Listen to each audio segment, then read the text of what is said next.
Thunder Dragons, my babies. We're going to talk about how this deck has time and time again failed to win an actual YCS. And if you find that interesting, feel free to subscribe and definitely give this video a like. I'm going to start doing these discussions. This is something that you guys suggested. Shout out to you guys as always. And we're going to talk about why Thunder Dragon, as great of a deck as it is, it has struggled and not been able to win a YCS. What I have in front of you is the basic Thunder Dragon cards. These are the cards that when the deck came out, these were the cards that were played. Now I know Battery Man Solar is not a Thunder Dragon, but for video purposes, we're going to count him kind of like a Thunder Dragon because let's face it, pretty much every iteration of Thunder Dragons has played Solar in some amount, whether it be 2 or 3 depending on the build. But these are your main guys. You guys already know what all these Thunder Dragon cards do, and we're going to talk about how the deck has evolved and how its actual evolution is the reason why it has been doing, in a sense, worse when it comes to the top cut. Now I know it has good representation, I know it has made it to the finals, and I know that the deck does very well overall. However, it has not been able to win, and it has lost to Sky Strikers on multiple occasions. Now, first thing I'm going to say, it is definitely not the players. When I'm talking about this video, all these players that have played this deck, Asala, Jesse, all these players that have made it to the finals and lost, or just had a run of bad luck, or topped and just not made it any further, they're all amazing players. They're a million times better than I am. They're better than the majority of players. They're some of the best players in the entire game.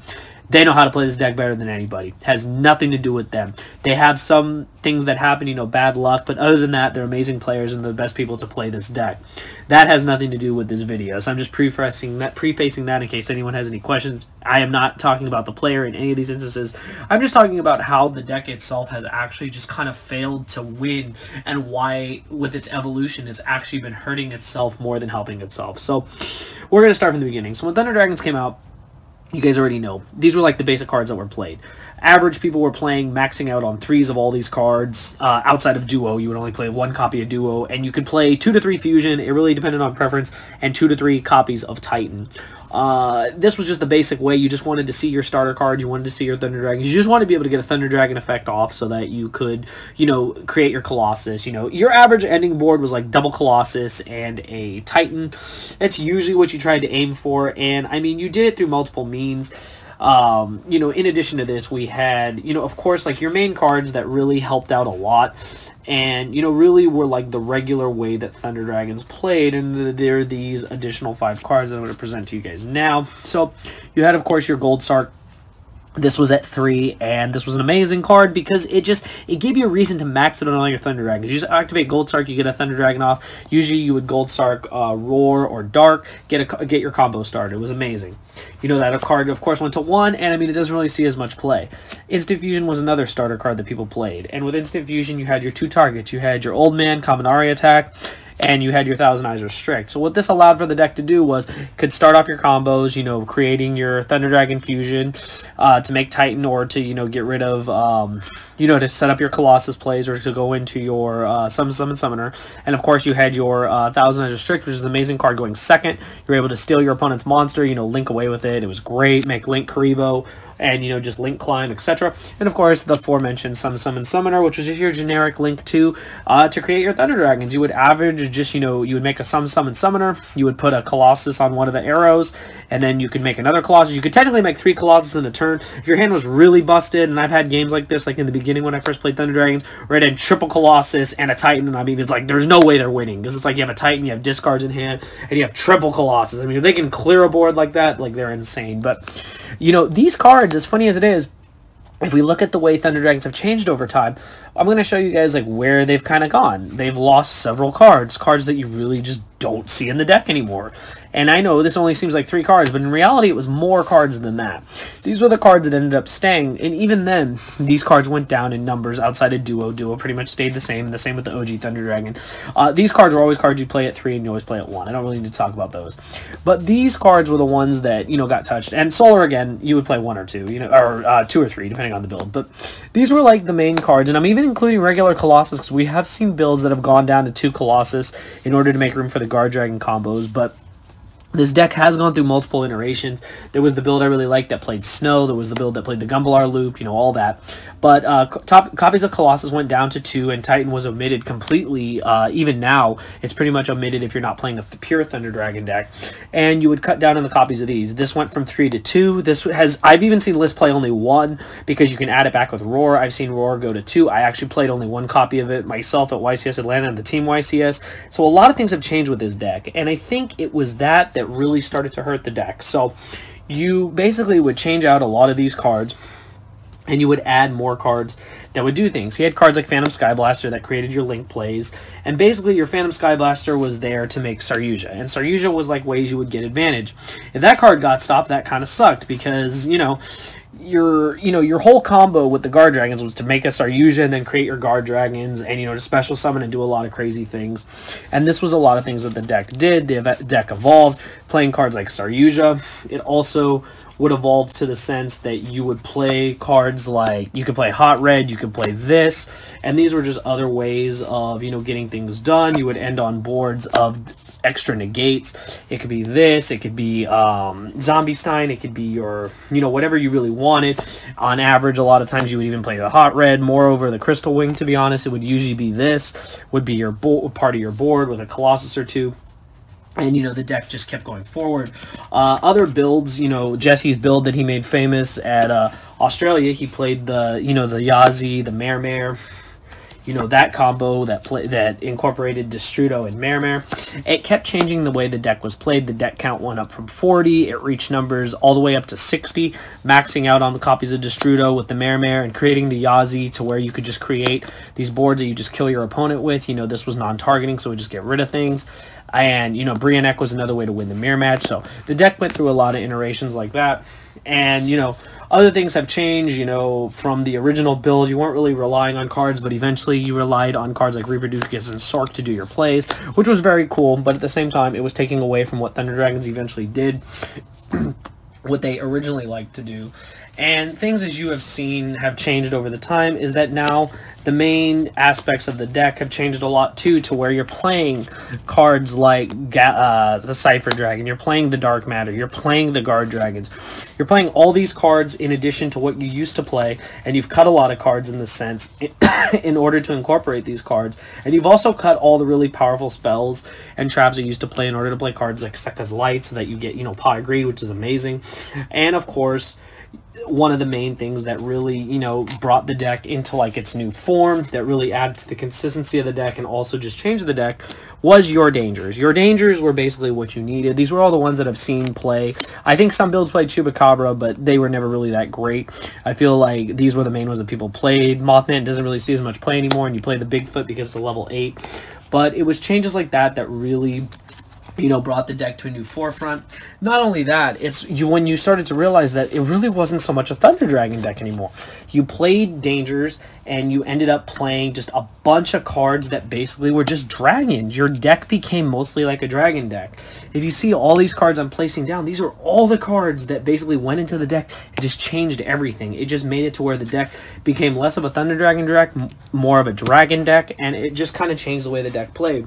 Now, you know, I wanted to go through this real quick, just like the history of like the deck, and things that you'll notice is that original builds used to play hand traps. Like, if you go back and watch profiles, these used to be cards that were included in the deck. Copies of Ash, copies of Impermanence, copies of Valor, copies of Ogre. You had all these cards to deal with Striker. And, you know, of course, when Salamangreat came out, you know, of course, we changed the deck. But even then, the deck, you know, pretty much stayed the same, and then decided to go the route of the Amorphage Goliath combo. And by doing that, of course, you know, that is amazing in and of itself, because you would play, you know, really just powerful win cons like Arcbrave and Goliath. So Goliath would just be like a win con against the deck. They couldn't really do anything. What this ended up doing, though, is that, yes, this card sounded cool against Sky Strikers, but Sky Strikers still had all their cards. Like, they still had the ability to Widow Anchor it. They still had the ability to get over it. They still had the ability to take it from you, and then, you know, you were kind of screwed. If it stayed in your graveyard, they could bring it back with Shark Cannon, then you were locked under your own card. Not only that, but if you notice, the danger builds really went down and played 0 hand traps. The only hand trap that you would usually see, and it was rare that it made it into the main deck until just now, and that was Phantasme. Phantasme ended up having to be put in the main deck because of how many strikers came into play, and because of that, they were able to, of course, this was your best bet against Striker, to get some draws, get some outs. But even then, it took away from what your deck used to be able to do, and you used to have a much easier Sky Striker matchup. I feel that since the deck kind of went down on Thunder cards, went up on Danger cards, went up on cards that can get hit by hand traps, they really end up losing a lot of steam. So that was one thing that I think is huge and really attributes to that, is that when we started to go routes of Saryuja, it was vulnerable to hand traps. Your Guard Dragon's vulnerable to hand traps, and because of that, you could lose a lot of steam and just pass your turn on a mediocre board. And when you have a mediocre board against Striker, all they got to do is Widow Anchor your Colossus if you only have one, which when you end mediocre, it's usually one Colossus if you're lucky, and they could just bypass your whole board, and then you would just lose, and it would suck. But that was something that I came to realize, is that the games I lost going forward with against Sky Striker, where it used to be almost not a free matchup, but more of a matchup where the Thunder Dragon deck just had more potential, was because my deck had changed so much that what it originally used to want to do, put up multiple Colossus and a Titan, which was a way to interrupt the Sky Striker player, it could no longer do that. So because of that, I feel the deck went down on a lot of steam. Now, the last thing I'll talk about is why the deck has failed to win a YCS, in addition to, just bad luck on players' aspects, is that now there's so many cards that counter what Thunder Dragons want to do that the deck is starting to lose a lot of steam. You have cards like the already aforementioned Phantasme that, answer the Guard Dragon combo. When you're doing the Guard Dragon combo, they drop the Phantasme, they're drawing multiple cards, they're drawing outs, and they're being able to stop anything you try to do when you try to target them with an effect. So that puts a body on board, and it hurts your chances of trying to clear their board. Not only that, if you build a board, we guys already know the Winged Dragon of Raw Sphere mode, it's going to clear your board. You're going to lose your entire board that you took your entire turn building, and then you're basically going to be back at square one. And coming back when you lose all your resources is really, really hard.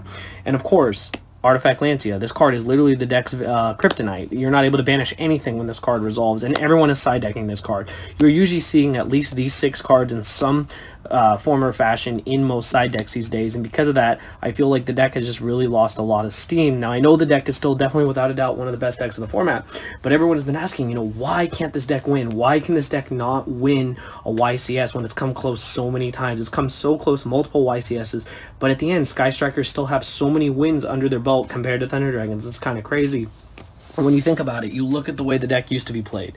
The deck played cards like Allure. The deck really maxed out on cards that helped them get to their win condition. And they also weren't really that susceptible to hand traps. When you were playing against Striker, you were even main decking Dekoseka. So you could basically search us at will and then just drop this and then just kill them. And you don't have that option anymore. You play cards like Sekka's Light, so you can't actually search Dekoseka because you search it with the Thunder Dragon fusion. So now with Denko out of the deck, you're not able to actually play against Sky Striker like you used to. You basically put up a board and say, break my board. If they break the board, you probably lose. And how do they interrupt your board? They play multiple hand traps. They play cards like Ogre, they play cards like Ash, they play cards like Impermanence. All these cards really, really hurt the Thunder Dragon deck. And compared to how it used to be, the only card that they could really hit you on was your Solar. You normal summon Solar, they Veiler it or Ash it or something, okay, you could keep playing. All you had to do was discard a Thunder and just keep going. Because most of the Thunder Dragon cards could play around hand traps, like, yeah, they might Ash a Roar, they might Ash a Dark, but if you had multiple Thunders in your hand, you could keep playing. Now, these days, you can't do that. And because of that, that's why I feel the deck has really failed, to win a YCS, since Striker has really come back, with a vengeance and being represented as the best deck.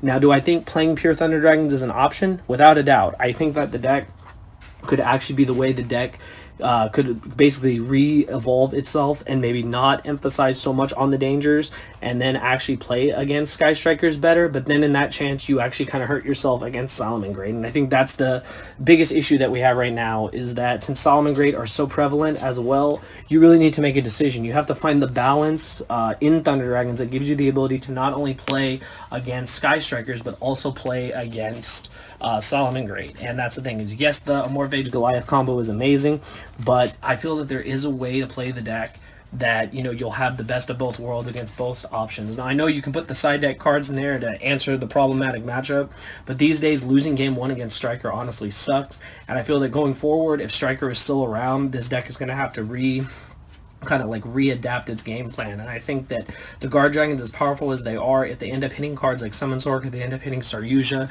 I think the deck might actually go back to its pure form, and I think that could actually be really beneficial, because playing really powerful cards like Thousand Eyes Restrict, cards like Instant Fusion, even playing Gold Sark, like if we cut Sekka's Light and go back to Gold Sark and play Gold Sark Allure, I think it'll really change the deck. I think that cards that probably will stay and will really help the deck still are cards like Levianeer. I think Levianeer is still an amazing card against Striker, and yes, it's one of the best cards against Striker in the new builds, but they have so many ways of negating it that there are ways to get around it. So I feel it really comes down to the player preference on what they want to build. But overall, those are my thoughts. I think that Thunder Dragons, while it is definitely without a doubt probably one of the best decks, easily in the top 3 of the format, I feel that the deck has really failed to win a YCS because of these reasons I've already listed for you guys. And I think that going forward, if the deck does want to be able to take down Striker, Solomon Great, whatever it is, they're going to have to, again, adapt. And that's one thing I really like about this deck. This deck has gone through so many different transformations that I feel it's going to keep doing that. And just depending on what hits we get on the list, if and when we eventually get our list, it'll definitely shape how the deck will do in the future. But those are my thoughts. Let me know what you guys think in the comments below. Do you agree? Do you feel Thunder Dragons has failed to win a YCS for these reasons? What reasons do you see? I know that there's been a lot of memes, there's been a lot of jokes on why the deck just can't win. The deck goes to finals and it just loses every time, but I feel that there will be a time that it can win. I know you guys are going to say, well, it won the ARG. Well, if we're counting Konami events, it didn't actually win a Konami event yet, so it's come close multiple times, and hopefully we'll see someone win with Thunder Dragons sometime soon. But let me know what you guys think in the comments below, and I'll see you guys next time. Thank you for watching.